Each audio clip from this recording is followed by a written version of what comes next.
ಪ್ರಿಯ ವಿದ್ಯಾರ್ಥಿಗಳೇ, ನಾವು ಈಗ 25-26ನೇ ಸಾಲಿನ SSLC ಗಣಿತ ವಿಷಯದ ಮಾದರಿ ಪ್ರಶ್ನೆ ಪತ್ರಿಕೆಗಳು ಒಟ್ಟು 4 ಪ್ರಶ್ನೆ ಪತ್ರಿಕೆಗಳಿಂದ ಘಟಕ 1 ವಾಸ್ತವ ಸಂಖ್ಯೆಗಳು ಈ ಪಾಠದ ಪ್ರಶ್ನೆಗಳಿಗೆ ಉತ್ತರಿಸೋಣ. ಇಲ್ಲಿ ಈ ಎಲ್ಲ ಪ್ರಶ್ನೆಗಳು 4 ಮಾದರಿ ಪ್ರಶ್ನೆ ಪತ್ರಿಕೆಗಳಿಂದ ಬಂದಿರುವಂತಹ ಪ್ರಶ್ನೆಗಳು. ಪ್ರತಿ ಪ್ರಶ್ನೆ ಪತ್ರಿಕೆಯಲ್ಲಿ 1 ಅಂಕದ 1 ಪ್ರಶ್ನೆ ಮತ್ತು 2 ಅಂಕಗಳ 2 ಪ್ರಶ್ನೆಗಳಿರ್ತವೆ. ಒಟ್ಟು 5 ಅಂಕದ ಪ್ರಶ್ನೆಗಳು ಈ ಪಾಠದಿಂದ ಪರೀಕ್ಷೆಯಲ್ಲಿ ಬಂದಿವೆ. ನಾವು ಮೊದಲಿಗೆ 1 ಅಂಕದ ಪ್ರಶ್ನೆಗಳನ್ನು ಬಿಡಿಸೋಣ. ಈ 4 ಪ್ರಶ್ನೆಗಳು ಒಂದೊಂದು ಪ್ರಶ್ನೆ ಪತ್ರಿಕೆಯಿಂದ ಬಂದಂತಹ ಪ್ರಶ್ನೆಗಳು. ಮೊದಲನೇ ಪ್ರಶ್ನೆ ಮಾಡೆಲ್ ಕ್ವೆಶ್ಚನ್ ಪೇಪರ್ 1ರದ್ದು, ಎರಡನೇ ಪ್ರಶ್ನೆ ಮಾಡೆಲ್ ಕ್ವೆಶ್ಚನ್ ಪೇಪರ್ 2, ಮೂರನೇ ಪ್ರಶ್ನೆ ಮಾಡೆಲ್ ಕ್ವೆಶ್ಚನ್ ಪೇಪರ್ 3ರದ್ದು, ನಾಲ್ಕನೇ ಪ್ರಶ್ನೆ ಮಾಡೆಲ್ ಕ್ವೆಶ್ಚನ್ ಪೇಪರ್ 4ರದ್ದು. ನಾವೀಗ ಮೊದಲನೇ ಪ್ರಶ್ನೆ 3 ಮತ್ತು 5ರ ಮೊಸ. ಇಲ್ಲಿ ನಾವು ಗಮನಿಸಬೇಕಾಗಿದ್ದು 3 ಮತ್ತು 5 ಇವು ಸಹ ಅವಿಭಾಜ್ಯಗಳು. ಇಲ್ಲಿ ಸಾಮಾನ್ಯ ಅಪವರ್ತನ 1, 3 ಮತ್ತು 5ರ ಸಾಮಾನ್ಯ ಅಪವರ್ತನ 1. ಅದೇ ಮಹತ್ತಮ ಸಾಮಾನ್ಯ ಅಪವರ್ತನಗಳಲ್ಲಿ ಒಂದೇ ಒಂದು ಇರುತ್ತೆ ಸಾಮಾನ್ಯ ಅಪವರ್ತನ, ಅದು ಮೊಸ ಆಗಿರುತ್ತೆ. 3 ಮತ್ತು 5 ಸಹ ಅವಿಭಾಜ್ಯಗಳಾಗಿರೋದ್ರಿಂದ ಅವುಗಳ ಮೊಸ 1. ನಂತರ ಎರಡನೇ ಪ್ರಶ್ನೆ ಅಂಕಗಣಿತದ ಮೂಲ ಪ್ರಮೇಯವನ್ನು ನಿರೂಪಿಸಿ. ಅಂಕಗಣಿತದ ಮೂಲ ಪ್ರಮೇಯದ ಪ್ರಕಾರ ನಾವು ಏನನ್ನು ಹೇಳ್ಬೋದು?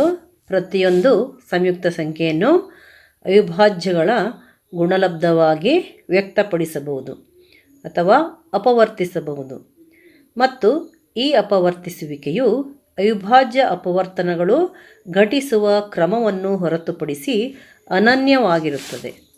ಇದನ್ನು ನಾವು ಬರೆಯೋಣ. ಪ್ರತಿಯೊಂದು ಸಂಯುಕ್ತ ಸಂಖ್ಯೆಯನ್ನು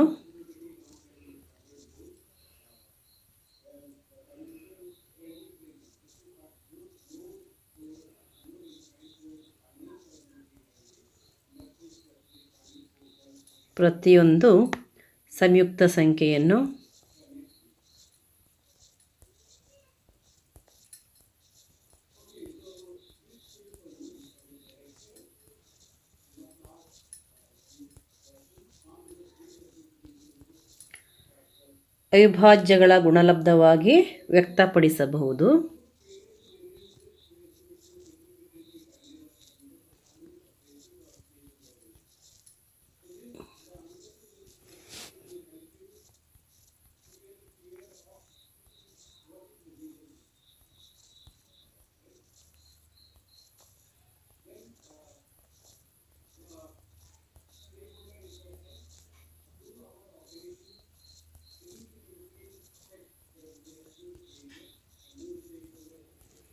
ಅಥವಾ ಅಪವರ್ತಿಸಬಹುದು.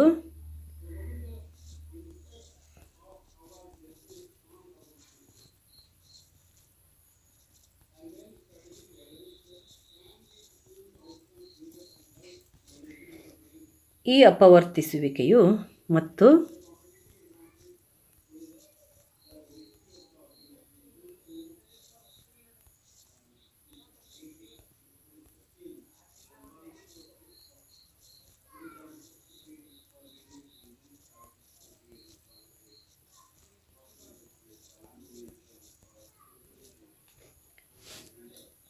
ಅವಿಭಾಜ್ಯ ಅಪವರ್ತನಗಳು ಘಟಿಸುವ ಕ್ರಮವನ್ನು ಹೊರತುಪಡಿಸಿ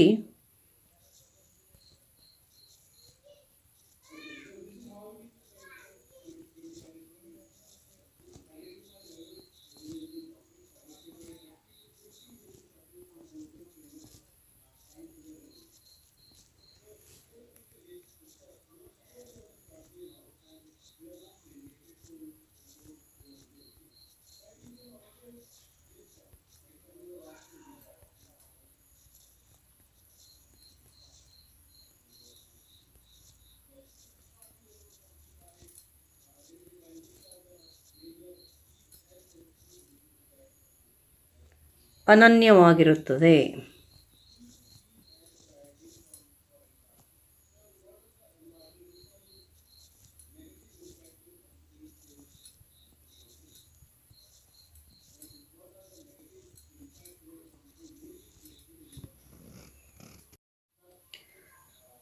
ಮೂರನೇ ಪ್ರಶ್ನೆ, ಯಾವುದೇ ಸಂಯುಕ್ತ ಸಂಖ್ಯೆಯನ್ನು ಈ ಸಂಖ್ಯೆಗಳ ಗುಣಲಬ್ಧವಾಗಿ ವ್ಯಕ್ತಪಡಿಸುವುದು. ನಮಗೆ ಗೊತ್ತಿದೆ ಯಾವುದೇ ಸಂಯುಕ್ತ ಸಂಖ್ಯೆಯನ್ನು ಅವಿಭಾಜ್ಯ ಸಂಖ್ಯೆಗಳ ಗುಣಲಬ್ಧವಾಗಿ ವ್ಯಕ್ತಪಡಿಸಬಹುದು. ಇಲ್ಲಿ ಸಮ ಸಂಖ್ಯೆಗಳು, ಬೆಸ ಸಂಖ್ಯೆಗಳು, ವರ್ಗ ಸಂಖ್ಯೆಗಳು, ಹಾಗೆ ಅವಿಭಾಜ್ಯ ಸಂಖ್ಯೆಗಳು ಕೂಡ ಇದೆ. ಉತ್ತರ ಯಾವುದಾಗತ್ತೆ? ಅವಿಭಾಜ್ಯ ಸಂಖ್ಯೆಗಳು. ಯಾವುದೇ ಸಂಯುಕ್ತ ಸಂಖ್ಯೆಯನ್ನು ಅವಿಭಾಜ್ಯ ಸಂಖ್ಯೆಗಳ ಗುಣಲಬ್ಧವಾಗಿ ವ್ಯಕ್ತಪಡಿಸಬಹುದು.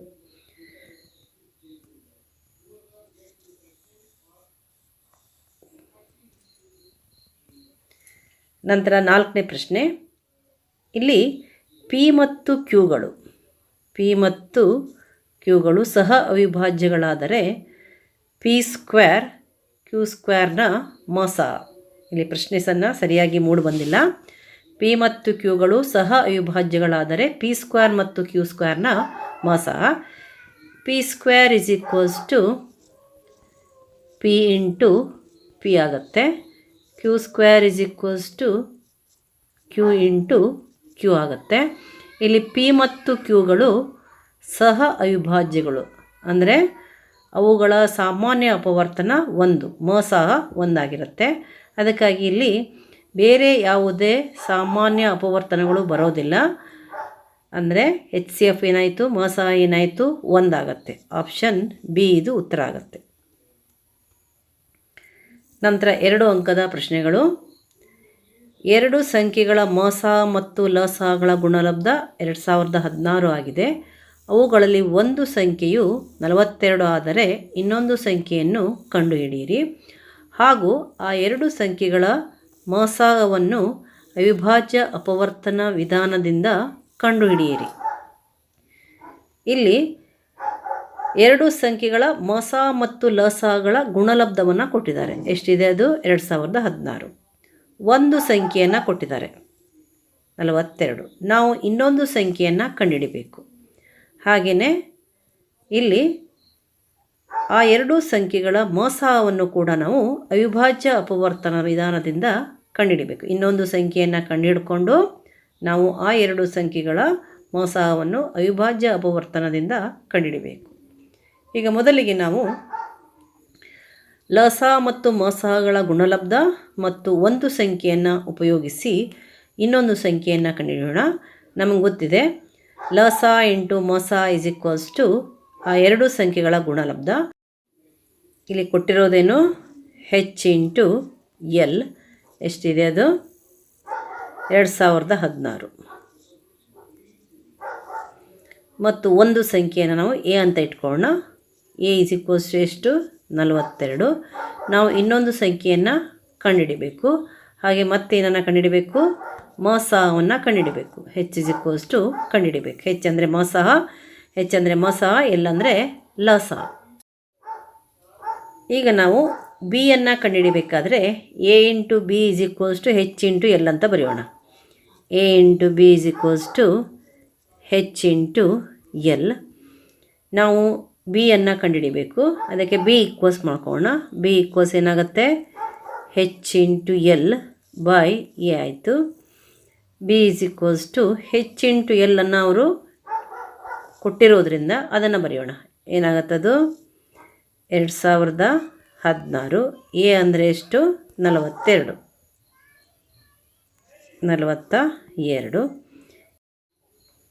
ಇಲ್ಲಿ ನಾವು 2 21 ಇಲ್ಲಿ 2 1 2 0, ಇಲ್ಲೂ ಕೂಡ 0, 2 8 16.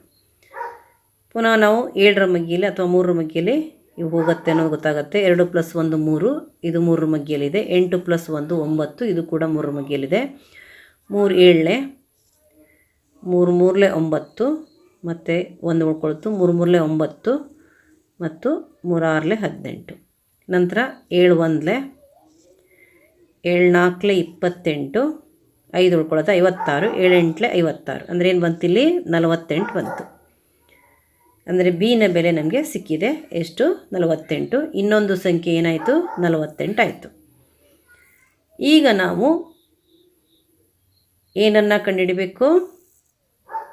ಅಪವರ್ತನ ವಿಧಾನದಿಂದ ಆ 2 ಸಂಖ್ಯೆಗಳು ಅಂದರೆ 42 ಮತ್ತು 48ರ ಅಪವರ್ತನಗಳನ್ನು ಕಂಡುಹಿಡಿದು ಅವಿಭಾಜ್ಯ ಅಪವರ್ತನ ವಿಧಾನದಿಂದ ಅಪವರ್ತನಗಳನ್ನು ಕಂಡುಹಿಡಿದು ನಂತರ ನಾವು ಅವೆರಡರ ಮೊಸವನ್ನು ಕಂಡುಹಿಡಬೇಕಾಗತ್ತೆ.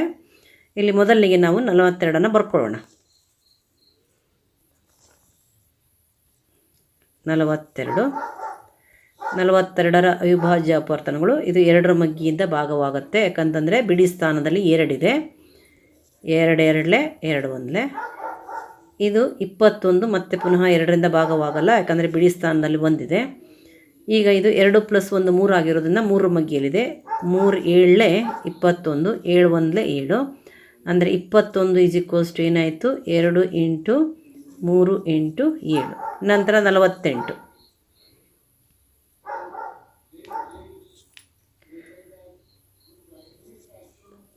2 1 2 2 2 4 2 12 2 6 2 3 3 1. 48 2 2 × 2 × 2 4 ಸಲ ಇದೆ. 2ರ ಘಾತ 4 ಆಗುತ್ತೆ. ಇಂಟು 3. ಈಗ ಮಸಹ H ಇಲ್ಲಿ ಸಾಮಾನ್ಯವಾಗಿರೋದು 2 ಮತ್ತು 3. ಇಲ್ಲಿ ನಾವು 2 ಮತ್ತು 2ರ ಘಾತ 4, ಇದರಲ್ಲಿ ಕನಿಷ್ಠ ಘಾತ 2ರ ಘಾತ 1, 2 ತಗೋ. ಇಲ್ಲಿ ಏನೂ ಇಲ್ಲ ಅಂತಂದರೆ 1 ಇದೆ ಅಂತ ತಿಳ್ಕೊಬೇಕು.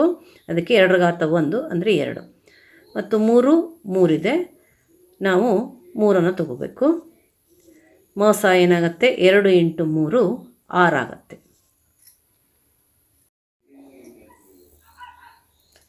ಎರಡನೇ ಪ್ರಶ್ನೆ, 2 ಅಂಕದ ಎರಡನೇ ಪ್ರಶ್ನೆ. 2 + √5 ಒಂದು ಅಭಾಗಲಬ್ಧ ಸಂಖ್ಯೆ ಎಂದು ಸಾಧಿಸಿ. ಇಲ್ಲಿ 2 + √5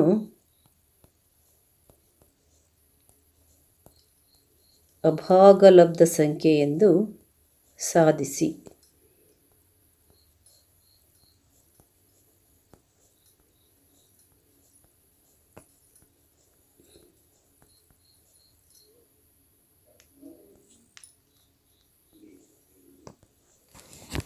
ಮೊದಲಿಗೆ ನಾವು 2 + √5 ಭಾಗಲಬ್ಧ ಸಂಖ್ಯೆ ಎಂದು ಊಹಿಸೋಣ. ವಿರುದ್ಧವಾಗಿ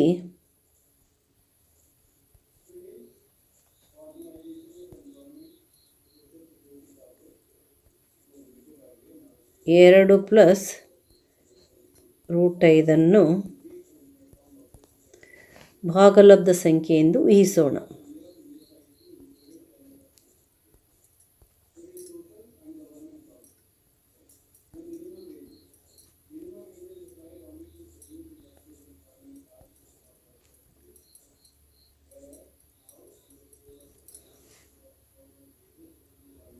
ಎಂದು ಊಹಿಸೋಣ. ಇಲ್ಲಿ 2 + √5 ನಾವು ಏನನ್ನ ಇಟ್ಕೊಳ್ಳೋಣ? a/b ಅಂತ ಇಟ್ಕೊಳ್ಳೋಣ. ಯಾಕಂತಂದರೆ ಭಾಗಲಬ್ಧ ಸಂಖ್ಯೆಯನ್ನು ನಾವು a/b ರೂಪದಲ್ಲಿ ವ್ಯಕ್ತಪಡಿಸಬಹುದು. a ಮತ್ತು bಗಳು ಧನ ಪೂರ್ಣಾಂಕಗಳಾಗಿದ್ದು ಅವು ಸಹ ಅವಿಭಾಜ್ಯಗಳಾಗಿರುತ್ತವೆ. ಅಂದರೆ ಅವುಗಳ ಮೊಸಹ 1 ಆಗಿರುತ್ತೆ. ಅದಕ್ಕೆ ನಾವೇನು ಮಾಡೋಣ? 2 + √5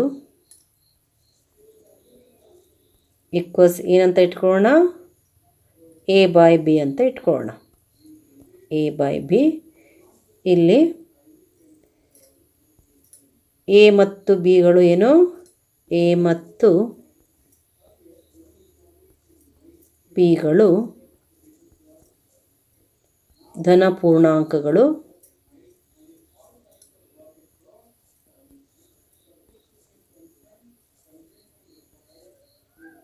ಧನ ಪೂರ್ಣಾಂಕಗಳು ಮತ್ತು ಸಹ ಅವಿಭಾಜ್ಯಗಳು.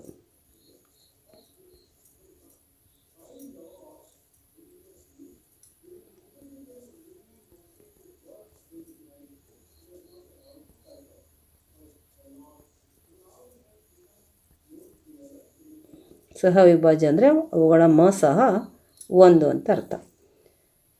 ಈಗ ನಾವು ಇಲ್ಲಿ √5 ಎಡಭಾಗದಲ್ಲಿಟ್ಟುಕೊಂಡು ಈ 2 ಬಲಭಾಗಕ್ಕೆ ವರ್ಗಾಯಿಸೋಣ. ಏನು ಉಳ್ಕೊಳ್ತೀವಿ ಇಲ್ಲಿ ಎಡಭಾಗದಲ್ಲಿ √5 ಈಕ್ವಲ್ಸ್ ಈ a/b ಹಾಗೆ ಬರೆಯೋಣ. 2 ಇದು ಬಲಭಾಗಕ್ಕೆ ಬಂದಾಗ ಏನಾಗುತ್ತೆ -2 ಆಗುತ್ತೆ. √5 ಈಕ್ವಲ್ಸ್ ಏನಾಯಿತು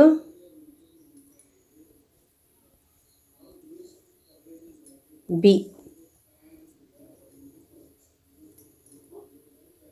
ಇಲ್ಲಿ a ಹಾಗೆ ಉಳ್ಕೊಳ್ಳುತ್ತೆ. a -2 × b 2b ಆಗುತ್ತೆ. 2b ಭಾಗಲಬ್ಧ ಸಂಖ್ಯೆ ಆಗುತ್ತೆ. ಬಲಭಾಗ ಭಾಗಲಬ್ಧ ಸಂಖ್ಯೆ ಆಗುತ್ತೆ. ಬಲಭಾಗ ಭಾಗಲಬ್ಧ ಸಂಖ್ಯೆ ಆದಮೇಲೆ ಎಡಭಾಗ ಕೂಡ ಏನಾಗಬೇಕು ಭಾಗಲಬ್ಧ ಸಂಖ್ಯೆ ಆಗಬೇಕು. ಆದರೆ √5 ಇದು ಎಡಭಾಗದಲ್ಲಿದ್ದು ಇದು ಅಭಾಗಲಬ್ಧ ಸಂಖ್ಯೆ ಅಂತ ನಮಗೆ ಗೊತ್ತಿದೆ. ಆದ್ದರಿಂದ ಇಲ್ಲಿ ಏನು ಉಂಟಾಗಿದೆ ವಿರೋಧಾಭಾಸ ಉಂಟಾಗಿದೆ. ಈ ವಿರೋಧಾಭಾಸಕ್ಕೆ ಕಾರಣ ಏನು ನಾವು 2 + √5 ಭಾಗಲಬ್ಧ ಸಂಖ್ಯೆ ಅಂತ ತೊಗೊಂಡಿರೋದು. ನಾವು ತಗೊಳ್ಳುವಾಗ ಏನು ತೊಗೊಂಡಿದ್ದೀವಿ 2 + √5 ಭಾಗಲಬ್ಧ ಸಂಖ್ಯೆ ಅಂತ ತೊಗೊಂಡಿದ್ದೀವಿ. ಹಾಗೆ ತಗೊಂಡಿರೋದ್ರಿಂದ ಇಲ್ಲಿ ವಿರೋಧಾಭಾಸ ಉಂಟಾಗಿದೆ. ಎಡಭಾಗದಲ್ಲಿ ಅಭಾಗಲಬ್ಧ ಬಂದಿದೆ, ಬಲಭಾಗದಲ್ಲಿ ಭಾಗಲಬ್ಧ ಬಂದಿದೆ. ಆದ್ದರಿಂದ ಅದನ್ನು ಬರೆಯೋಣ. ಎಡಭಾಗ ಮೊದಲಿಗೆ ಬಲಭಾಗ ಬರೆಯೋಣ. ಬಲಭಾಗ a - 2b/b ಭಾಗಲಬ್ಧ ಸಂಖ್ಯೆ ಆಗಿರುವುದರಿಂದ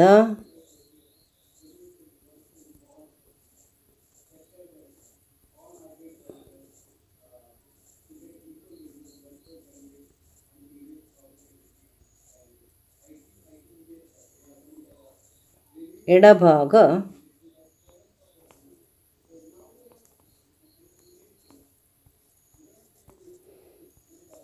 √5 ಕೂಡ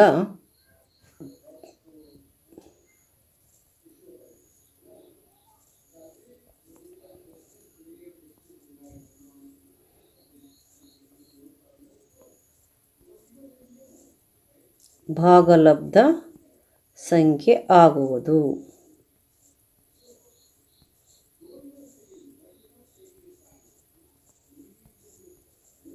ಆದರೆ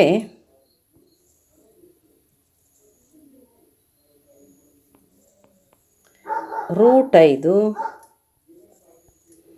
ಅಭಾಗಲಬ್ಧ ಸಂಖ್ಯೆ ಎಂದು ನಮಗೆ ಗೊತ್ತಿದೆ.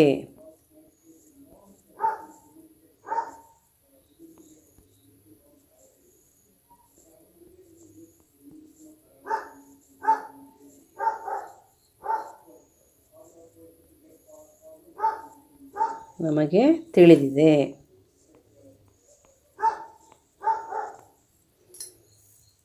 ಇದು ವಿರೋಧಾಭಾಸವನ್ನು ಉಂಟು ಮಾಡಿದೆ.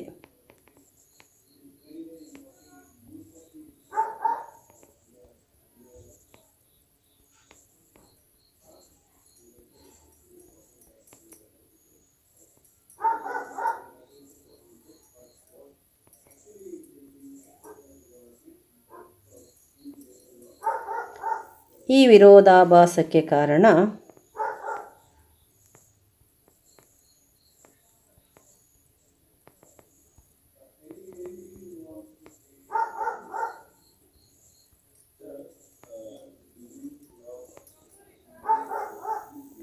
+2 √5 2 + √5 ಭಾಗಲಬ್ಧ ಸಂಖ್ಯೆ ಎನ್ನುವ ನಮ್ಮ ತಪ್ಪಾದ ಊಹೆ.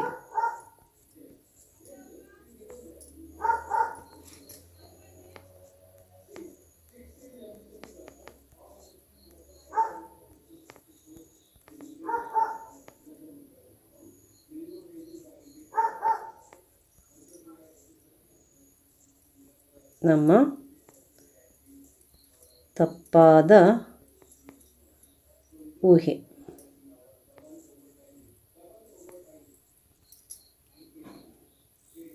ಆದ್ದರಿಂದ ನಾವು ಏನನ್ನು ನಿರ್ಧರಿಸೋಣ? ನಮ್ಮ ಊಹೆ ತಪ್ಪಾಗಿದೆ. ಇಲ್ಲಿ 2 + √5 ಭಾಗಲಬ್ಧ ಸಂಖ್ಯೆ ಎನ್ನುವಂಥ ಊಹೆ ತಪ್ಪಾಗಿದೆ. ಆದ್ದರಿಂದ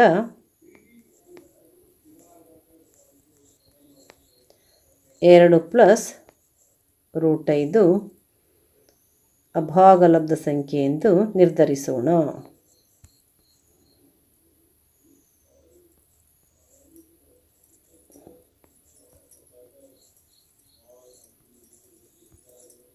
ಎಂದು ನಿರ್ಧರಿಸೋಣ ಅಥವಾ ತೀರ್ಮಾನಿಸೋಣ.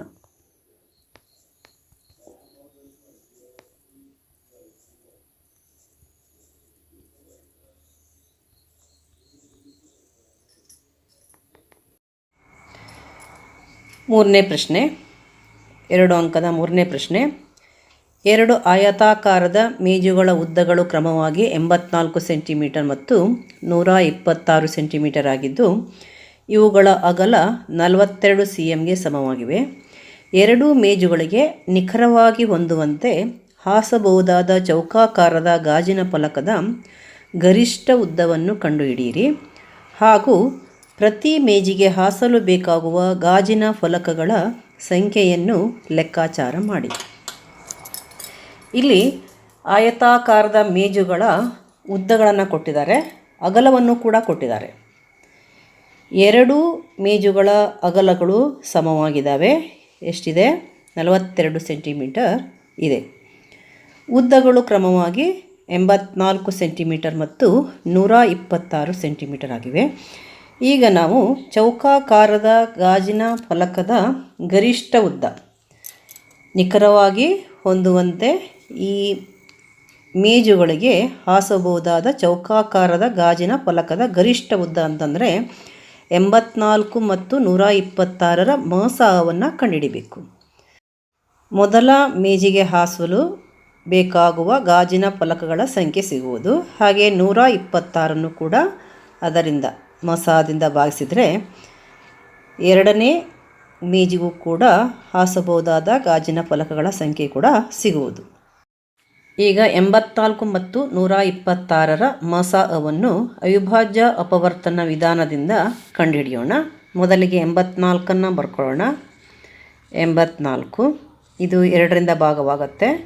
2ರಿಂದ ಭಾಗಿಸೋಣ. 2 ಎಷ್ಟಲೆ 8, 2 4 8, 2 ಎಷ್ಟಲೆ 4, 2 2 4. ಪುನಃ ಇದು 2ರಿಂದ ಭಾಗವಾಗುತ್ತೆ. 2 2 2 1. ಈಗ ಇದು 2ರಿಂದ ಭಾಗವಾಗಲ್ಲ. ಮುಂದಿನ ಅವಿಭಾಜ್ಯ ಸಂಖ್ಯೆ 3. 2 + 1 3 ಆಗುತ್ತೆ. ಅಂದರೆ 3ರ ಮಗ್ಗಿಯಲ್ಲಿದೆ, 3ರಿಂದ ಭಾಗವಾಗುತ್ತೆ 21. 3 ಎಷ್ಟಲೆ 21, 3 7. 7 ಅವಿಭಾಜ್ಯ ಸಂಖ್ಯೆ, 7 1 7. ಈಗ 84ನ್ನು ಬರೆದುಬಿಟ್ಟು ಅವಿಭಾಜ್ಯ ಅಪವರ್ತನಗಳ ಗುಣಲಬ್ಧವಾಗಿ ಇದನ್ನು ವ್ಯಕ್ತಪಡಿಸೋಣ. 2 ಸಲ ಬಂದಿದೆ, 2 ಸಲ ಅಂದರೆ 2ರ ಘಾತ 2 ಇಂಟು 3 ಇಂಟು 7. 3 ಇಂಟು 7. ಹಾಗೆ 126ನ್ನು ತೆಗೆದುಕೊಂಡು ಅದರ ಅವಿಭಾಜ್ಯ ಅಪವರ್ತನಗಳನ್ನು ಕಂಡುಹಿಡಿಯೋಣ. 126 ಇದು ಕೂಡ 2ರಿಂದ ಭಾಗವಾಗುತ್ತೆ. ಮೊದಲನೇ ಅವಿಭಾಜ್ಯ ಸಂಖ್ಯೆ 2, 2ರಿಂದ ಭಾಗವಾಗುತ್ತೆ. 2 6, 2 3. 63 2ರಿಂದ ಭಾಗವಾಗಲ್ಲ. 6 + 3 9. ಇದು 3ರಿಂದ ಭಾಗವಾಗುತ್ತೆ. 3 2 3 1. 21 ಮತ್ತೆ 3ರಿಂದ ಭಾಗವಾಗುತ್ತೆ. 3 7 7 1. 126 = ಏನಾಯಿತು? 2 ಇಂಟು 3ರ ಘಾತ 2 ಇಂಟು 7 ಆಗುತ್ತೆ. 2 ಇಂಟು 3ರ ಘಾತ 2 ಇಂಟು 7. ಈಗ ನಾವು ಮಸಾವನ್ನು ಕಂಡುಹಿಡಿಯೋಣ. ಮಸಾವನ್ನು ಕಂಡುಹಿಡಿಯಬೇಕಾದ್ರೆ ಸಾಮಾನ್ಯವನ್ನು ನಾವಿಲ್ಲಿ ಹುಡುಕಬೇಕಾಗತ್ತೆ. ಇಲ್ಲಿ 2 ಮತ್ತು 2 ಸಾಮಾನ್ಯ ಇದೆ. ಅದರಲ್ಲಿ ಕನಿಷ್ಠ ಘಾತ ಇಲ್ಲಿ 2 ಅಂತಂದರೆ 2ರ ಘಾತ 1, ಇದು 2ರ ಘಾತ 2.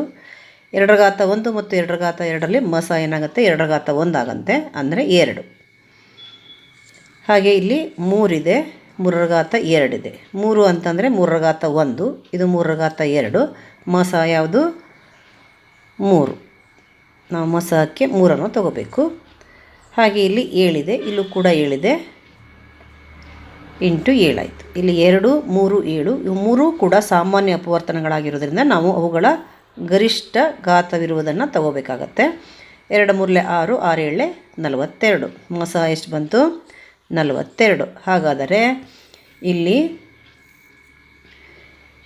ಗಾಜಿನ ಫಲಕದ ಗರಿಷ್ಠ ಉದ್ದ ಎಷ್ಟಾಗತ್ತೆ? 42. ಅಗಲ ಇಲ್ಲಿ 42 ಇರೋದ್ರಿಂದ ಸರಿಯಾಗಿ ಫಿಕ್ಸ್ ಆಗುತ್ತೆ. 42 ಇಂಟು 42 ಅಂದರೆ ಅದು ಚೌಕಾಕಾರದ ಗಾಜಿನ ಫಲಕ ಆಗತ್ತೆ. ಅದಕ್ಕೆ ಬರೆಯೋಣ, ಗಾಜಿನ ಫಲಕದ ಉದ್ದ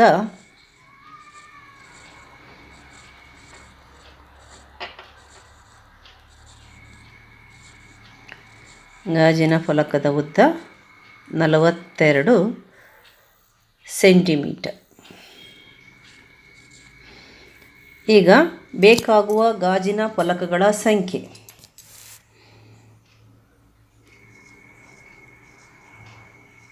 ಗಾಜಿನ ಫಲಕಗಳ ಸಂಖ್ಯೆ ಎಷ್ಟಾಗುತ್ತೆ? ಮೊದಲನೇದು ಗಾಜಿನ ಉದ್ದ 84 ಇದೆ. 84/42. 42 ಒಂದಲೇ 42 ಎರಡಲೇ ಎಷ್ಟು ಬರುತ್ತೆ? 2. ಎರಡನೇದಕ್ಕೆ 126 ಇದೆ. 126/42. 42 ಒಂದಲೇ 42 ಮೂರಲೇ ಬರುತ್ತೆ. ಎಷ್ಟು? 3. ಅಂದರೆ ಎಷ್ಟು ಗಾಜಿನ ಫಲಕಗಳು ಬೇಕು?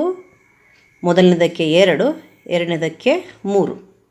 ಗಾಜಿನ ಫಲಕಗಳ ಸಂಖ್ಯೆ ಮೊದಲನೇ ಮೇಜಿಗೆ 2, ಎರಡನೇ ಮೇಜಿಗೆ 3. ಅದನ್ನು ನೀವು ಉತ್ತರ ಬರೀಬೇಕು. ಮೊದಲನೆಯ ಮೇಜಿಗೆ 2 ಗಾಜಿನ ಫಲಕಗಳು ಬೇಕಾಗಿವೆ.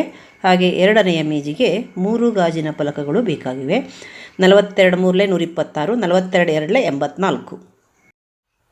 ಮುಂದಿನ ಪ್ರಶ್ನೆ 4ನೇ ಪ್ರಶ್ನೆ, 2 ಅಂಕದ 4ನೇ ಪ್ರಶ್ನೆ. 2 + √3 ಒಂದು ಅಭಾಗಲಬ್ಧ ಸಂಖ್ಯೆ ಎಂದು ಸಾಧಿಸಿ. 2 + √3 ಅಭಾಗಲಬ್ಧ ಸಂಖ್ಯೆ ಎಂದು ಸಾಧಿಸಿ.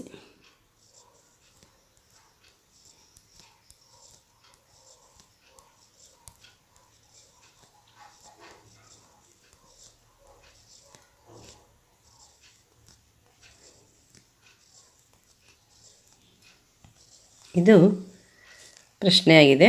ಇದನ್ನು ನಾವು ಸಾಧಿಸಬೇಕು. 2 + √3 ಅಭಾಗಲಬ್ಧ ಸಂಖ್ಯೆ ಎಂದು ಸಾಧಿಸಿ. ಮೊದಲಿಗೆ ನಾವು ಇದನ್ನು ಭಾಗಲಬ್ಧ ಸಂಖ್ಯೆ ಅಂತ ಊಹಿಸೋಣ. 2 + √3 ಭಾಗಲಬ್ಧ ಸಂಖ್ಯೆ ಎಂದು ಊಹಿಸೋಣ. ಇದನ್ನು ನಾವು ವಿರೋಧವಾಗಿ ತಗೊಳ್ಳೋಣ. ವಿರುದ್ಧವಾಗಿ ನಾವು ಕಾಂಟ್ರಡಿಕ್ಷನ್ ಅಂತ ಹೇಳ್ತೀವಿ. ವಿರುದ್ಧವಾಗಿ ನಾವು 2 + √3 ಭಾಗಲಬ್ಧ ಸಂಖ್ಯೆ ಎಂದು ಊಹಿಸೋಣ.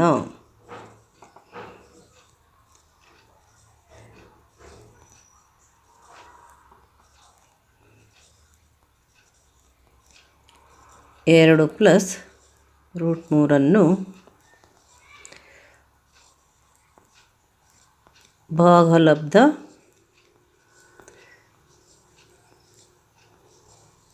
ಸಂಖ್ಯೆ ಎಂದು ಊಹಿಸೋಣ.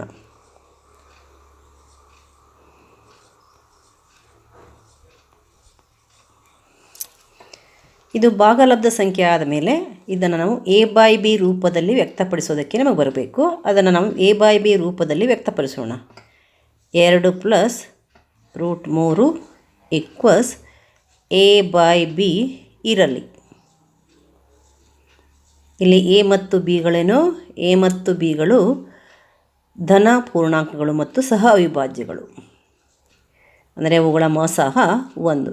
a ಮತ್ತು bಗಳು ಧನ ಪೂರ್ಣಾಂಕಗಳು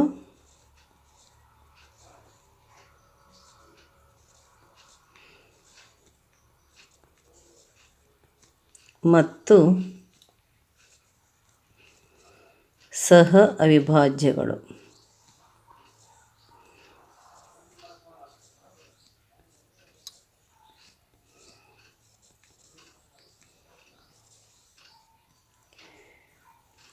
ಈಗ ನಾವು √3 ಎಡಭಾಗದಲ್ಲಿಟ್ಕೊಂಡು 2 ಬಲಭಾಗಕ್ಕೆ ವರ್ಗಾಯಿಸೋಣ. ಏನಾಗುತ್ತದು?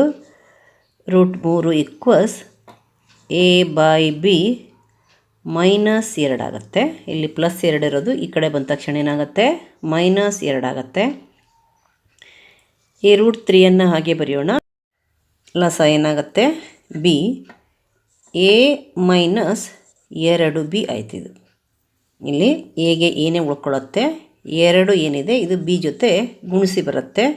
ಯಾಕಂತಂದರೆ ಇಲ್ಲಿ 2 ಕೆಳಗಡೆ 1 ಇದೆ. 1 × b ಅಂದರೆ b, 2 × b 2b ಆಗುತ್ತೆ. ಇಲ್ಲಿ ನಾವು ಗಮನಿಸಿದರೆ ಬಲಭಾಗ a - 2b/b ಇದೆ. a ಮತ್ತು bಗಳು ಧನ ಪೂರ್ಣಾಂಕಗಳಾಗಿರೋದ್ರಿಂದ ಬಲಭಾಗ ಏನಾಗುತ್ತೆ, ಇದು ಭಾಗಲಬ್ಧ ಆಗುತ್ತೆ. ಬಲಭಾಗ ಭಾಗಲಬ್ಧ ಆದಮೇಲೆ ಎಡಭಾಗ ಕೂಡ ಭಾಗಲಬ್ಧ ಆಗಲೇಬೇಕು. ಆದರೆ √3 ಇದು ಅಭಾಗಲಬ್ಧ ಅಂತ ನಮಗೆ ಗೊತ್ತಿದೆ. ಅಂದರೆ ಇಲ್ಲಿ ಏನಾಗಿದೆ, ವಿರೋಧಾಭಾಸ ಉಂಟಾಗಿದೆ. ಯಾವ ರೀತಿ ವಿರೋಧಾಭಾಸ? ಬಲಭಾಗ ಭಾಗಲಬ್ಧ, ಎಡಭಾಗ ಅಭಾಗಲಬ್ಧ. ಇದು ಎಂದಿಗೂ ಸಾಧ್ಯ ಇಲ್ಲ. ಈ ವಿರೋಧಾಭಾಸಕ್ಕೆ ಕಾರಣ ಏನು? ನಾವು 2 + √3ಯನ್ನು ಭಾಗಲಬ್ಧ ಎಂದು ಊಹಿಸೋದು. ಅದು ನಮ್ಮ ತಪ್ಪಾದ ಕಲ್ಪನೆ. ಅದಕ್ಕೆ ಬರೆಯೋಣ, ಬಲಭಾಗ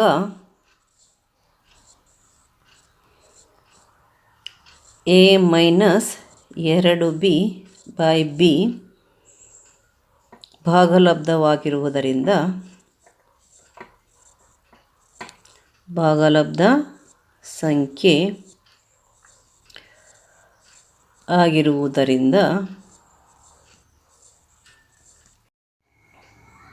ಎಡಭಾಗ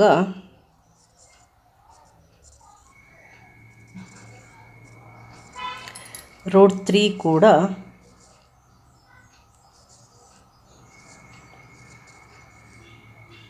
ಭಾಗಲಬ್ಧ ಸಂಖ್ಯೆ ಆಗುವುದು.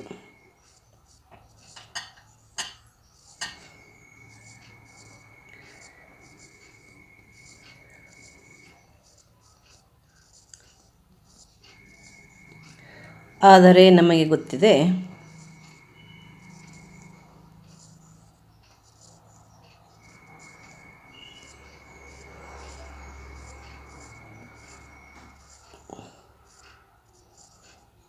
√3 ಇದು ಅಭಾಗಲಬ್ಧ ಸಂಖ್ಯೆ ಎಂದು.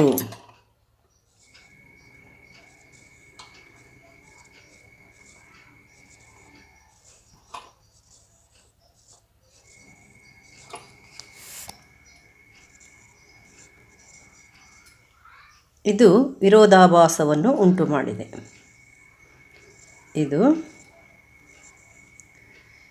ವಿರೋಧಾಭಾಸವನ್ನು ಉಂಟು ಮಾಡಿದೆ. ಎಡಭಾಗ ಅಭಾಗಲಬ್ಧ, ಬಲಭಾಗ ಭಾಗಲಬ್ಧ. ಇದು ವಿರೋಧಾಭಾಸವನ್ನು ಉಂಟು ಮಾಡಿದೆ.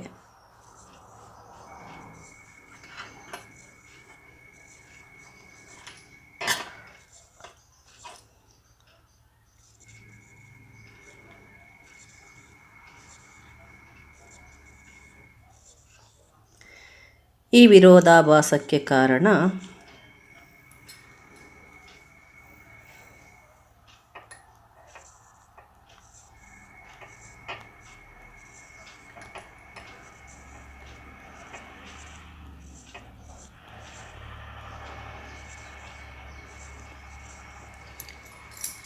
ವಿರೋಧಾಭಾಸಕ್ಕೆ ಕಾರಣ ಏನು?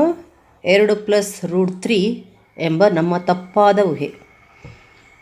2 + √3 ಏನೆಂಬ ಭಾಗಲಬ್ಧ ಸಂಖ್ಯೆ ಎನ್ನುವ ನಮ್ಮ ತಪ್ಪಾದ ಊಹೆ.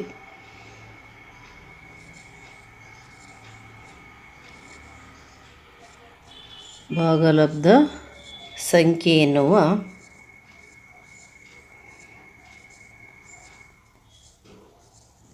ನಮ್ಮ ತಪ್ಪಾದ ಊಹೆ.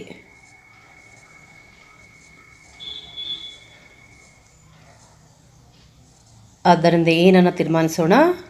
2 + √3 ಇದು ಭಾಗಲಬ್ಧವಲ್ಲ, ಅಭಾಗಲಬ್ಧ ಸಂಖ್ಯೆ ಎಂದು ತೀರ್ಮಾನಿಸೋಣ. ಆದ್ದರಿಂದ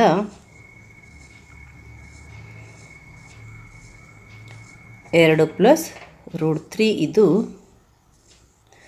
ಅಭಾಗಲಬ್ಧ ಸಂಖ್ಯೆ ಎಂದು ತೀರ್ಮಾನಿಸೋಣ.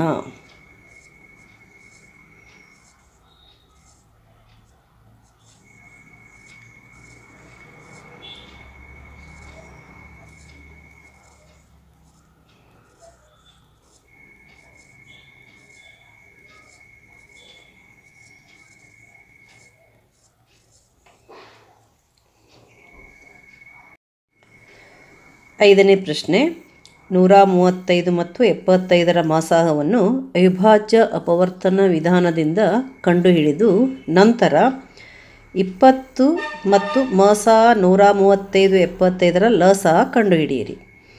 ಇಲ್ಲಿ ನಾವು ಮೊದಲಿಗೆ 135 ಮತ್ತು 75ರ ಮಸಾಹವನ್ನು ಅವಿಭಾಜ್ಯ ಅಪವರ್ತನ ವಿಧಾನದಿಂದ ಕಂಡುಹಿಡಿಯಬೇಕು. ಆ ಮಸಾಹ ಮತ್ತು 20ರ ಲಸಾಹವನ್ನು ನಾವು ನಂತರ ಕಂಡುಹಿಡಿಯಬೇಕು. ಮೊದಲಿಗೆ ನಾವು 135 ಮತ್ತು 70ರ ಅವಿಭಾಜ್ಯ ಅಪವರ್ತನಗಳನ್ನು ಕಂಡುಹಿಡಿದು ಮಸಾಹವನ್ನು ಕಂಡುಹಿಡಿಯೋಣ. ಬರ್ಕೊಳ್ಳೋಣ. 135 ಇಲ್ಲಿ ಬಿಡಿ ಸ್ಥಾನದಲ್ಲಿ 5 ಇರೋದ್ರಿಂದ ಇದು 2ರಿಂದ ಭಾಗವಾಗಲ್ಲ.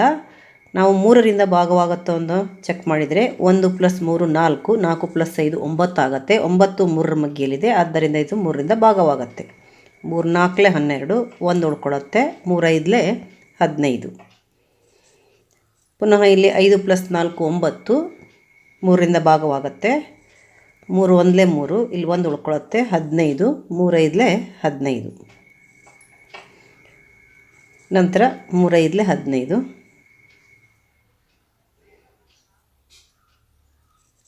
3 5 15, 5 1. 135 ಏನಾಯಿತು? 3 × 3 × 3, 3ರ ಘಾತ 3 × 5. ನಂತರ ಎರಡನೇ ಸಂಖ್ಯೆ 75ಅನ್ನು ಬರ್ಕೊಳ್ಳೋಣ. 75ರ ಅವಿಭಾಜ್ಯ ಅಪವರ್ತನಗಳನ್ನು ಕಂಡುಹಿಡಿಯೋಣ. ಇಲ್ಲಿ 75 ಬಿಡಿ ಸ್ಥಾನದಲ್ಲಿ 5 ಇದೆ, ಆದ್ದರಿಂದ ಇದು 2ರಿಂದ ಭಾಗವಾಗಲ್ಲ. 7 + 5 12, 12ರ 3 ಬಗ್ಗೆಯಲ್ಲಿದೆ, ಆದ್ದರಿಂದ ಇದು 75 3ರಿಂದ ಭಾಗವಾಗುತ್ತೆ. ಭಾಗಿಸೋಣ. 3 2 6, 1 ಉಳ್ಕೊಳ್ಳುತ್ತೆ. 15, 3 5 15. 25 ಇದೆ. 5 5 25, 5 1. 75 = 3 × 5 × 5 ಇದೆ, ಅಂದರೆ 5ರ ಘಾತ 2 ಬರೆಯೋಣ. ಈಗ ನಾವು ಮಸಾಹವನ್ನು ಕಂಡುಹಿಡಿಬೇಕು. ಮಸಾಹ, ಇಲ್ಲಿ ಮಸಾಹಕ್ಕೆ ಸಾಮಾನ್ಯವಾಗಿರೋದನ್ನು ತಗೋಬೇಕು. 3 ಮತ್ತು 5 ಎರಡೂ ಸಾಮಾನ್ಯವಾಗಿದ್ದಾವೆ. 3ರಲ್ಲಿ ನಾವು ಯಾವುದನ್ನು ತಗೋಬೇಕು? ಇಲ್ಲಿ 3ರ ಘಾತ 3 ಇದೆ, ಇಲ್ಲಿ 3ರ ಘಾತ 1 ಇದೆ. 3 ಅಂತಂದರೆ 3ರ ಘಾತ 1. ಅದಕ್ಕೆ ನಾವು ಮಸಾಹಕ್ಕೆ ಕನಿಷ್ಠ ಘಾತವನ್ನು ತಗೋಬೇಕು. 3ರ ಘಾತ 1 ಅಂದರೆ 3. ಇಲ್ಲಿ 5 ಇದೆ, 5ರ ಘಾತ 2 ಇದೆ. ಕನಿಷ್ಠ ಘಾತ 5ರ ಘಾತ 1 ಆಗುತ್ತೆ, ಅಂದರೆ 5ಅನ್ನು ತಗೋಬೇಕು. 3 5 15. ಮಸಾಹ ಎಷ್ಟು ಬಂತು? 15. ಅಂದರೆ ಇಲ್ಲಿ ಮಸಾಹ 135 75 ಏನಾಯಿತು? 15 ಆಗುತ್ತೆ. ಮಸಾಹ 135 75 ಎಷ್ಟು? 15. ಈಗ ನಾವೇನು ಮಾಡಬೇಕು? 20 ಮತ್ತು 135 ಮತ್ತು 75ರ ಮಸಾಹ 15 ಏನು ಬಂದಿದೆ, ಅವೆರಡರ ಲಸಾಹ ಕಂಡುಹಿಡಿಬೇಕು. 20 ಮತ್ತು 15. 20 ಮತ್ತು 15ರ ಲಸಾಹ ಕಂಡುಹಿಡಿಯಬೇಕು. ಏನು ಕಂಡುಹಿಡಿಯಬೇಕು? ಲಸಾಹ. ಪುನಃ ನಾವೇನು ಮಾಡಬೇಕು? ಇದಕ್ಕೆ ಅವಿಭಾಜ್ಯ ಅಪವರ್ತನ ವಿಧಾನವನ್ನು ಅನುಸರಿಸಬೇಕು. ಮಾಡೋಣ. ಇಲ್ಲಿ 20ಅನ್ನು ಬರ್ಕೊಳ್ಳೋಣ. 20 ಇದು 2ರ ಮಧ್ಯೆಯಲ್ಲಿದೆ. 2 10 20. ಪುನಃ 10 2ರ ಮಧ್ಯೆಯಲ್ಲಿದೆ. 2 5 5 1. 20 ಅಂತಂದರೆ ಏನಾಯಿತು? 2ರ ಘಾತ 2 × 5 ಆಗುತ್ತೆ. ಇನ್ನೊಂದು 15. 15ಅನ್ನು ಅಪವರಿಸೋಣ. ಇದು 2ರ ಮಧ್ಯೆಯಲ್ಲಿಲ್ಲ, 3ರ ಮಧ್ಯೆಯಲ್ಲಿದೆ. 3 5 15, 5 1 5. 15 = ಏನಾಯಿತು? 3 × 5 ಆಯಿತು. ಈಗ ನಾವು ಲಸಾಹಕ್ಕೆ ಸಾಮಾನ್ಯವಾಗಿರೋದರ ಗರಿಷ್ಠ ಘಾತ ಮತ್ತು ಸಾಮಾನ್ಯವಲ್ಲದವುಗಳನ್ನು ಕೂಡ ತೆಗೆದುಕೊಂಡು ಗುಣಿಸಬೇಕಾಗತ್ತೆ. ಲಸಾಹ ಇಲ್ಲಿ ಸಾಮಾನ್ಯವಾಗಿರೋದು ಯಾವುದು? 5. 5ಅನ್ನು ಬರೆದುಬಿಡೋಣ. 5.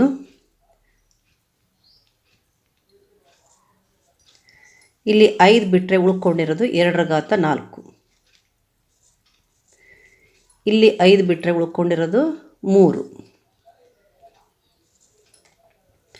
ಇಲ್ಲಿ 5 × 2ರ ಘಾತ 2 ಅಂದರೆ 4 ಆಗುತ್ತೆ.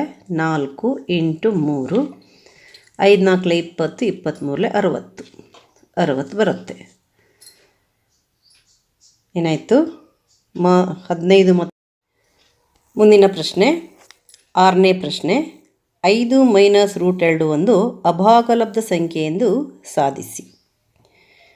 ಇಲ್ಲಿ ನಾವು ಪುನಃ ಅದೇ ವಿಧಾನವನ್ನು ಅನುಸರಿಸಬೇಕು.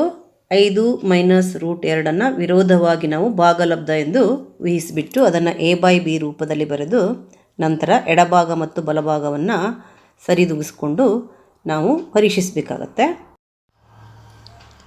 ಪ್ರಶ್ನೆ ಏನು? 5 ಮೈನಸ್ ರೂಟ್ 2 ಅಭಾಗಲಬ್ಧ ಎಂದು ಸಾಧಿಸಿರಿ. ಅಭಾಗಲಬ್ಧ ಸಂಖ್ಯೆ ಎಂದು ಸಾಧಿಸಿರಿ. ಮೊದಲಿಗೆ ನಾವೇನು ಮಾಡೋಣ? ಇದನ್ನು ಭಾಗಲಬ್ಧ ಅಂತ ಊಹಿಸೋಣ. ವಿರುದ್ಧವಾಗಿ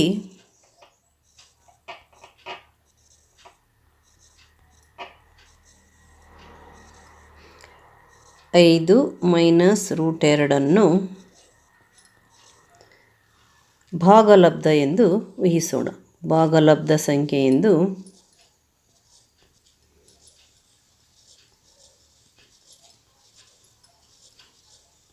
ಊಹಿಸೋಣ.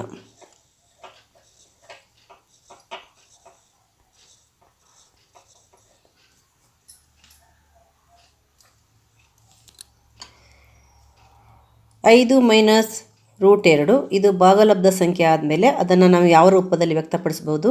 a/b ರೂಪದಲ್ಲಿ ವ್ಯಕ್ತಪಡಿಸ್ಬೋದು. ಅದಕ್ಕೆ 5 ಮೈನಸ್ ರೂಟ್ 2 a/b ಇರಲಿ ಎಂದು ಬರೆಯೋಣ. 5 ಮೈನಸ್ ರೂಟ್ 2 ಈಕ್ವಲ್ಸ್ ಏನು? a/b ಇರಲಿ. ಇಲ್ಲಿ a ಮತ್ತು bಗಳು ಏನು? ಸಹ ಅವಿಭಾಜ್ಯಗಳು ಮತ್ತು ಧನ ಪೂರ್ಣಾಂಕಗಳು. a ಮತ್ತು bಗಳು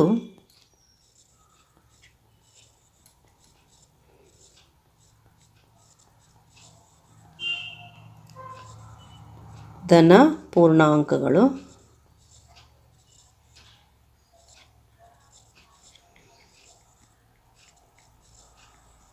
ಮತ್ತು ಸಹ ಅವಿಭಾಜ್ಯಗಳು.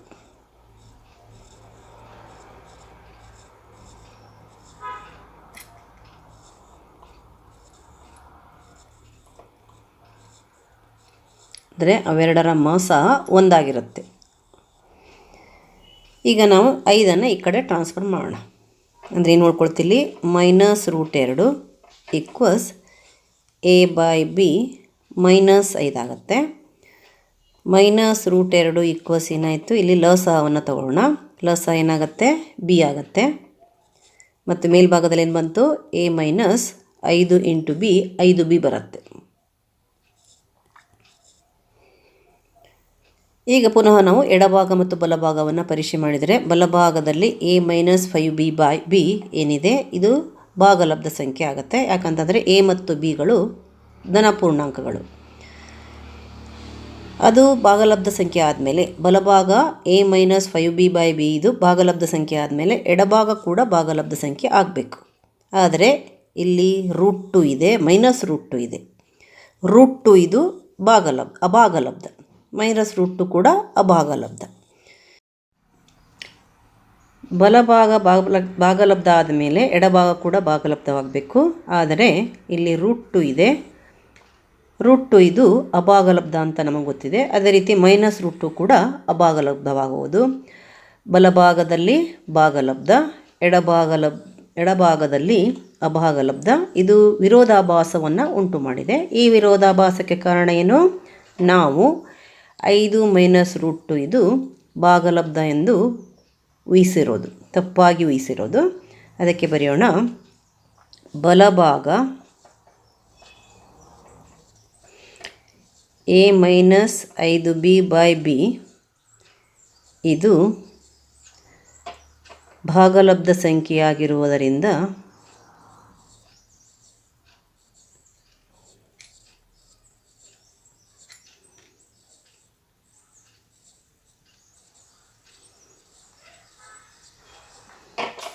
ಎಡಭಾಗ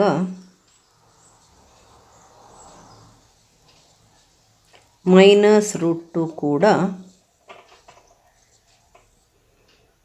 ಭಾಗಲಬ್ಧವಾಗುವುದು, ಭಾಗಲಬ್ಧ ಸಂಖ್ಯೆ ಆಗುವುದು.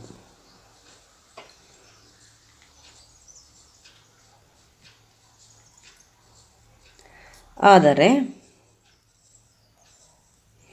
-√2 ಅಭಾಗಲಬ್ಧ ಸಂಖ್ಯೆ ಎಂದು ನಮಗೆ ಗೊತ್ತಿದೆ.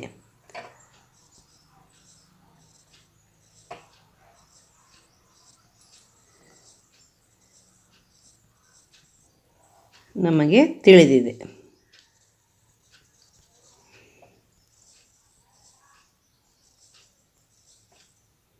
ಇದು ವಿರೋಧಾಭಾಸವನ್ನು ಉಂಟು ಮಾಡಿದೆ.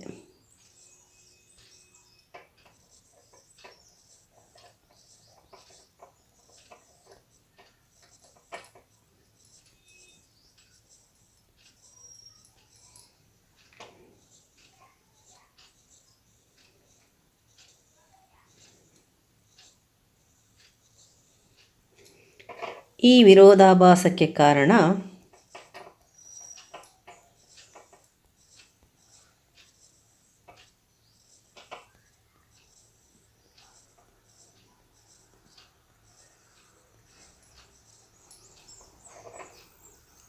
-√2 ಇದು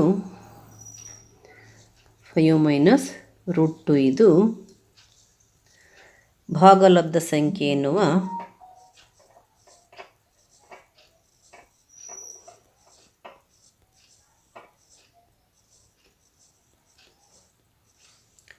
ನಮ್ಮ ತಪ್ಪಾದ ಊಹೆ.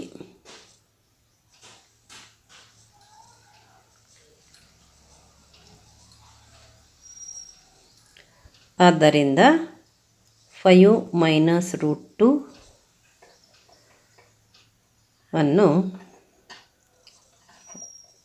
√2 ಇದು ಅಭಾಗಲಬ್ಧ ಸಂಖ್ಯೆ ಎಂದು ತೀರ್ಮಾನಿಸೋಣ.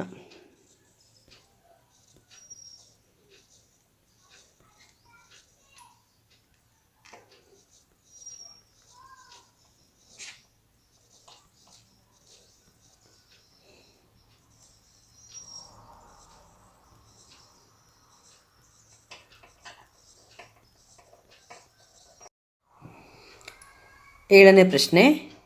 ಎರಡು ಸಂಖ್ಯೆಗಳ ಗುಣಲಬ್ಧ 2366 ಮತ್ತು ಅವುಗಳ ಮಸಾ 13 ಆದರೆ ಅವುಗಳ ಲಸಾ ಕಂಡುಹಿಡಿಯಿರಿ. ಒಂದು ಸಂಖ್ಯೆ 91 ಆದರೆ ಇನ್ನೊಂದು ಸಂಖ್ಯೆಯನ್ನು ಕಂಡುಹಿಡಿಯಿರಿ. ಇಲ್ಲಿ ಲಸಾ ಮತ್ತು ಮಸಾಗಳ ಗುಣಲಬ್ಧವನ್ನು ಕೊಟ್ಟಿದ್ದಾರೆ, ಅಂದರೆ H×L ಅನ್ನು ಕೊಟ್ಟಿದ್ದಾರೆ ಮತ್ತು H ಮಸಾವನ್ನು ಕೊಟ್ಟಿದ್ದಾರೆ. ನಾವು L ಲಸಾವನ್ನು ಕಂಡುಹಿಡಿಯಬೇಕು. ಅದಕ್ಕೆ ಬರೆಯೋಣ. ಇಲ್ಲಿ H×L = H ಅಂದರೆ ಮಸಾ, L ಅಂದರೆ ಲಸಾ 2366 ಮತ್ತು H = 13. ನಾವು ಏನನ್ನು ಕಂಡುಹಿಡಿಯಬೇಕು? L ಅನ್ನು ಕಂಡುಹಿಡಿಯಬೇಕು. ಮತ್ತೆ ಏನನ್ನು ಕೊಟ್ಟಿದ್ದಾರೆ? ಒಂದು ಸಂಖ್ಯೆಯನ್ನು ಕೊಟ್ಟಿದ್ದಾರೆ, ಇನ್ನೊಂದು ಸಂಖ್ಯೆಯನ್ನು ಕಂಡುಹಿಡಿಯಬೇಕು.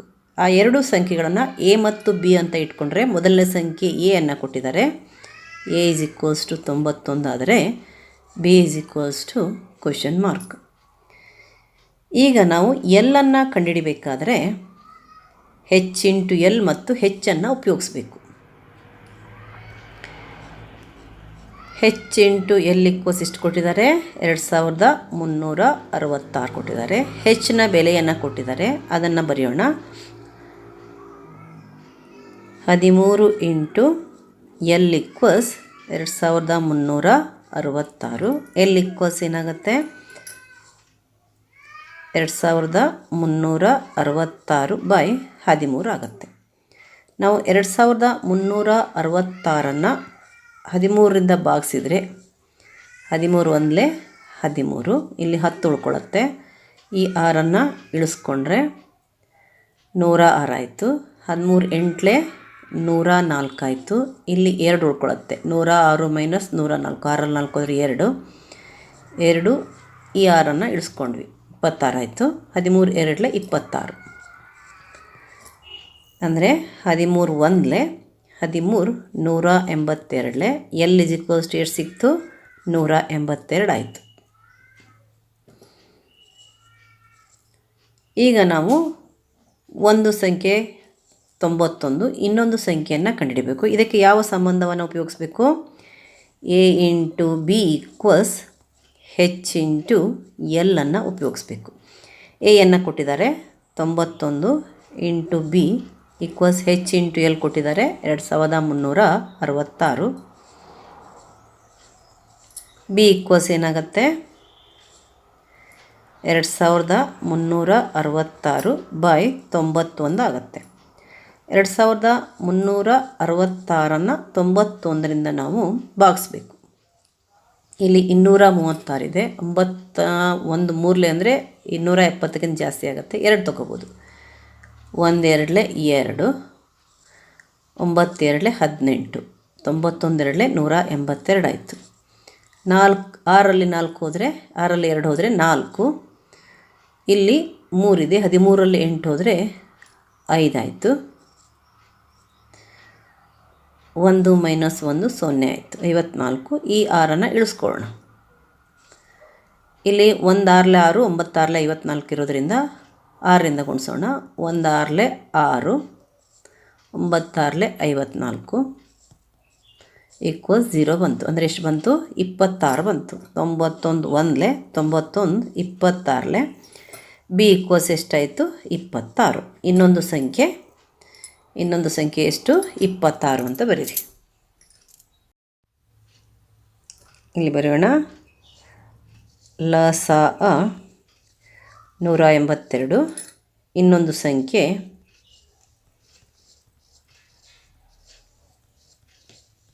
26. 8ನೇ ಪ್ರಶ್ನೆ. √5 ಒಂದು ಅಭಾಗಲಬ್ಧ ಸಂಖ್ಯೆ ಎಂದು ಸಾಧಿಸಿ. ಈಗ ನಾವು √5 ಒಂದು ಅಭಾಗಲಬ್ಧ ಸಂಖ್ಯೆ ಎಂದು ಸಾಧಿಸೋಣ. ನಾವು ವಿರೋಧವಾಗಿ ಮೊದಲಿಗೆ √5 ಒಂದು ಭಾಗಲಬ್ಧ ಸಂಖ್ಯೆ ಎಂದು ಊಹಿಸೋಣ. ವಿರುದ್ಧವಾಗಿ √5 ಒಂದು ಭಾಗಲಬ್ಧ ಸಂಖ್ಯೆ ಎಂದು ಊಹಿಸೋಣ. √5 ಒಂದು ಭಾಗಲಬ್ಧ ಸಂಖ್ಯೆ ಆದಮೇಲೆ ಅದನ್ನು ನಾವು a/b ರೂಪದಲ್ಲಿ ವ್ಯಕ್ತಪಡಿಸೋದಕ್ಕೆ ನಮಗೆ ಬರಬೇಕು. ಅದಕ್ಕೆ ಮೊದಲಿಗೆ ಬರೆಯೋಣ. ವಿರುದ್ಧವಾಗಿ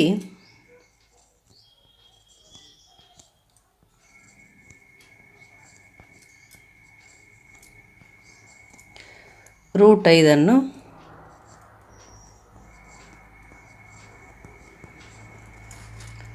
ಒಂದು ಭಾಗಲಬ್ಧ ಸಂಖ್ಯೆ ಎಂದು ಊಹಿಸೋಣ.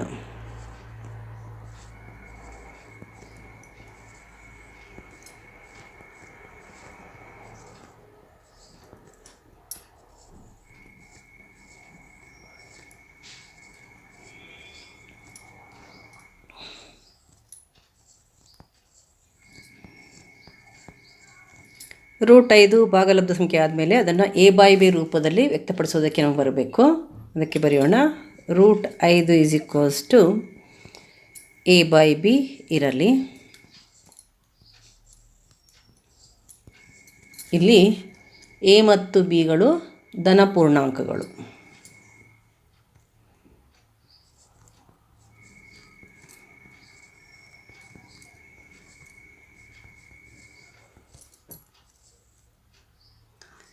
ಧನ ಪೂರ್ಣಾಂಕಗಳು.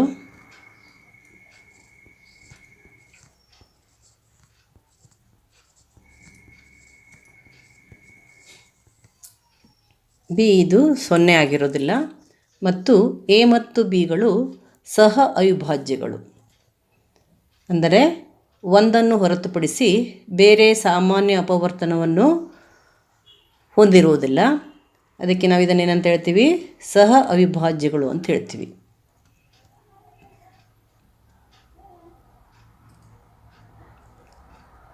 ಎ ಮತ್ತು ಬಿಗಳು ಸಹ ಅವಿಭಾಜ್ಯಗಳು ಅಥವಾ ಅವು ಸಹ ಅವಿಭಾಜ್ಯಗಳು ಅಂತ ಬರೆಯೋಣ. ಮತ್ತು ಸಹ ಅವಿಭಾಜ್ಯಗಳು.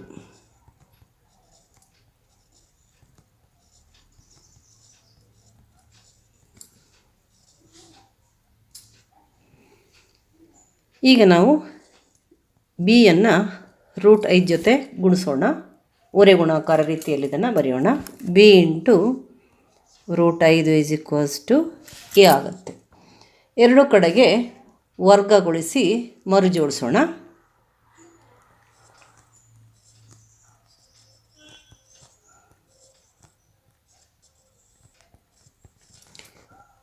ವರ್ಗಗೊಳಿಸಿ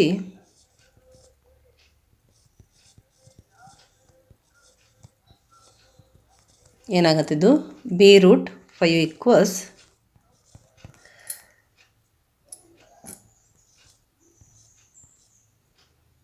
b√5 whole square equals a² ಆಗುತ್ತೆ.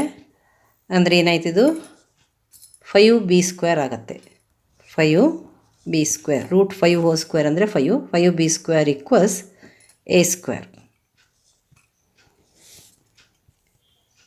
ಇಲ್ಲಿ 5a² ಅನ್ನು ಭಾಗಿಸುತ್ತದೆ, ಹಾಗೆ 5 a ಕೂಡ ಭಾಗಿಸುತ್ತದೆ.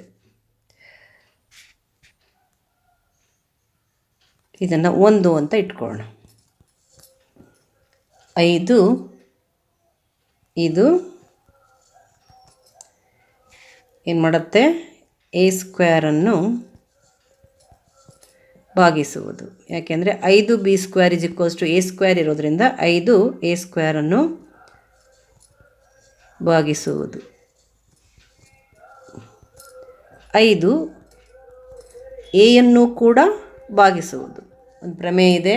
ಪ್ರಮೇಯ 8.3 ಪ್ರಕಾರ ಏನಾಗುತ್ತೆ, 5a² ಅನ್ನು ಭಾಗಿಸಿದರೆ 5a ಕೂಡ ಭಾಗಿಸುವುದು.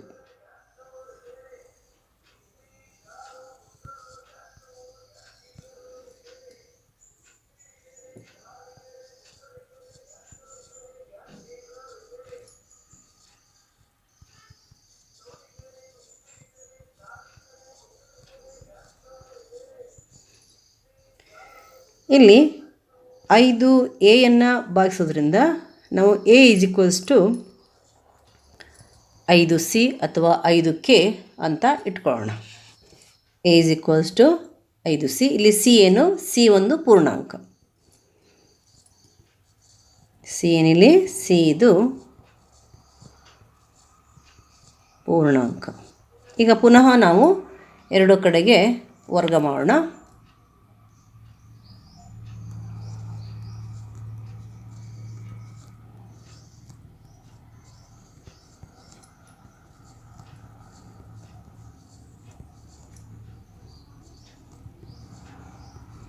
ಏನಾಗುತ್ತಿದ್ದು a² equals 5c whole square ಆಗುತ್ತೆ. a² ಅಂದರೆ ಏನು ಬರೆಯೋಣ, 5b² ಬರೆಯೋಣ. 5b² equals 5c whole square ಅಂದರೆ 25c² ಆಗುತ್ತೆ. ಯಾವುದರಿಂದ ಇದು 5b² ಹೇಗೆ ಬಂತು, a² ಜಾಗದಲ್ಲಿ 5b² ಬಂದಿದೆ 1ರಿಂದ.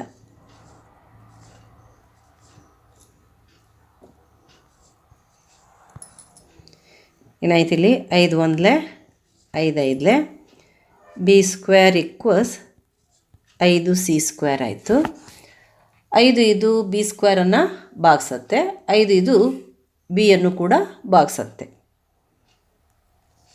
5 ಇದು ಯಾಕಂದರೆ b² = 5c² ಇರೋದ್ರಿಂದ 5 b² ಅನ್ನು ಭಾಗಿಸುತ್ತೆ.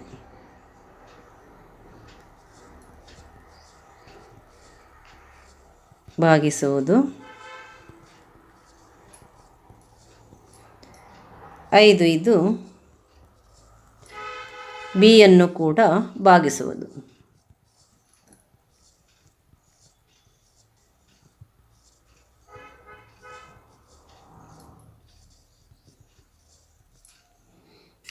ಇಲ್ಲಿ ಏನಾಯಿತು ಅಂದರೆ 5a ಭಾಗಿಸುತ್ತೆ, 5b ಭಾಗಿಸುತ್ತೆ. ಅಂದರೆ 5 ಇದು ಏನಾಗುತ್ತೆ, a ಮತ್ತು bನ ಕನಿಷ್ಠ ಸಾಮಾನ್ಯ ಅಪವರ್ತನ ಆಗುತ್ತೆ. ಬರ್ಕೊಳ್ಳಿ, 5 ಇದು a ಮತ್ತು bಗಳ ಸಾಮಾನ್ಯ ಅಪವರ್ತನವಾಗಿರುವುದು.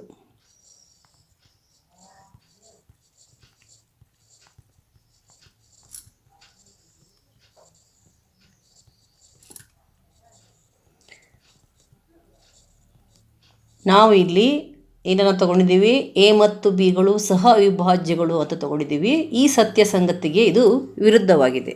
ಅಂದರೆ ಏನಾಯ್ತು ಇಲ್ಲಿ, ಇದು ವಿರೋಧಾಭಾಸವನ್ನು ಉಂಟು ಮಾಡಿದೆ.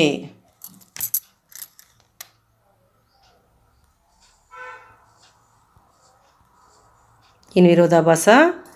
ಎ ಮತ್ತು ಬಿಗಳ ಸಾಮಾನ್ಯ ಅಪವರ್ತನ ಕೇವಲ 1 ಅಂತ ನಾವು ತಗೊಂಡಿದ್ದೀವಿ, ಸಹ ಅವಿಭಾಜ್ಯಗಳು. ಇಲ್ಲಿ 5 ಬಂದಿರೋದ್ರಿಂದ ಇದು ವಿರೋಧಾಭಾಸವನ್ನು ಉಂಟು ಮಾಡಿದೆ. ಇದು ವಿರೋಧಾಭಾಸವನ್ನು ಉಂಟು ಮಾಡಿರುವುದು.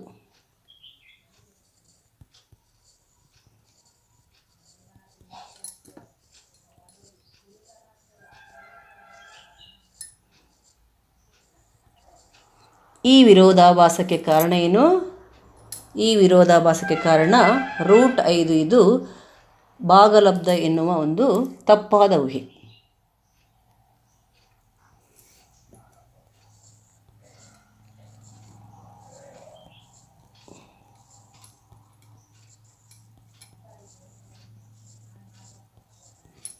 ಈ ವಿರೋಧಾಭಾಸಕ್ಕೆ ಕಾರಣ √5 ಇದು ಭಾಗಲಬ್ಧ ಸಂಖ್ಯೆ ಎನ್ನುವ ನಮ್ಮ ತಪ್ಪಾದ ಊಹೆ.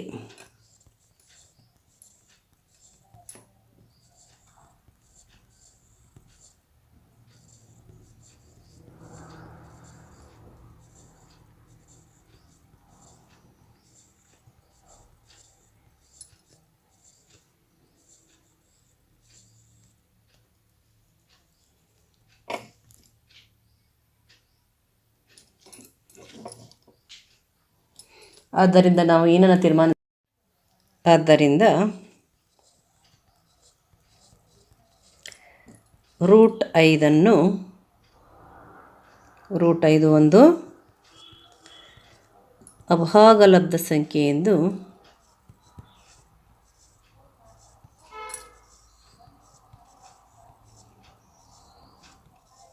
ತೀರ್ಮಾನಿಸೋಣ.